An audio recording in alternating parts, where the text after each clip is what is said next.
就是说他才会就是体验，然后那个跟我们说的前男友是后来是这样，我就是确实，他们那些分手了，然后走了，那个这个之后我他俩也谈了，但是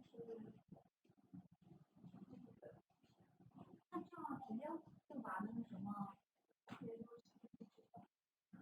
个转写成回复太麻烦。我这样理解对吗？在相亲的，反正都没有，你看了吗？嗯，你们再确认一下。